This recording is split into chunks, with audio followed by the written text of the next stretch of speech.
Donc pour cette recette, il va nous falloir 400 g de dinde, une tomate, un œuf entier, un poivron vert, 20 g de levure du boulanger, 50 g de gruyère râpé, du sel, du poivre, 110 ml de lait, 400 g de farine, 50 g de beurre, un oignon, du paprika, de l'huile d'olive et des graines de chia. Donc on va commencer tout de suite par faire fondre notre beurre. On va rajouter notre farine dans un saladier avec le beurre fondu. Dans le lait tiède, on va diluer la levure. La levure et le lait, on le verse dans le mélange du saladier. On va battre notre œuf entier. On va ensuite l'incorporer au mélange. On va bien saler. Et on va pouvoir donc mélanger à la main. Si ce n'est pas encore fait, je vous laisserai vous abonner à ma chaîne, partager, liker et activer la petite cloche pour ne louper aucune recette. Voilà, donc on va commencer à bien pétrir, bien incorporer tous les ingrédients. Notre pâte est presque bonne. Elle soit un peu élastique, quand même ferme, assez souple aussi. Et on va la laisser reposer 1 heure à température ambiante. Alors pendant ce temps, on va pouvoir s'occuper de notre garniture. Le poivron, on va le couper en deux, le couper en lanières et ainsi en petits cubes. L'oignon, même principe, en deux et en petits cubes. La tomate, pareil, en cubes un peu plus gros quand même, pour qu'on la retrouve quand même à la cuisson. Allez, on va passer à la cuisson donc de notre garniture.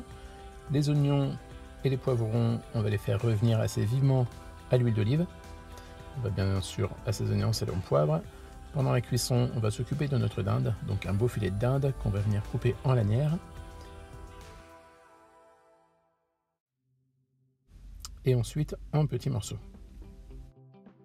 Voilà, notre viande est prête à cuire. On a débarrassé donc nos légumes. Dans la même poêle, on va y faire revenir notre viande. Voilà, on va lui donner une belle coloration. On assaisonne en sel et en paprika.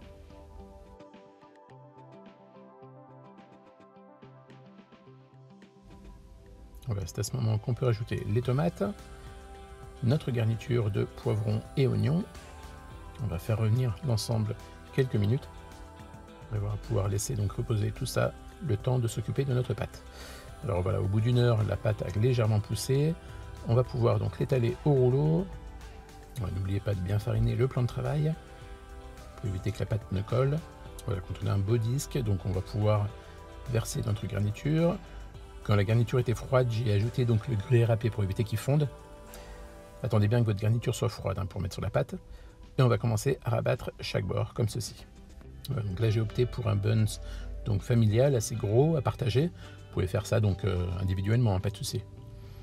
Donc voilà, on va se prendre un plat qui va au four, on va le fariner, on va retourner donc assez délicatement notre bun pour retrouver la fermeture sur le dessous.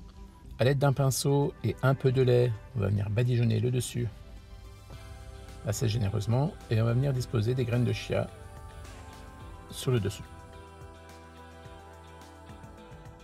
Allez, c'est parti pour la cuisson. Et voici donc mon Big Bun Family. N'hésitez pas à vous abonner à ma chaîne, partager, liker et surtout n'oubliez pas de vous faire plaisir. À très bientôt et bon appétit.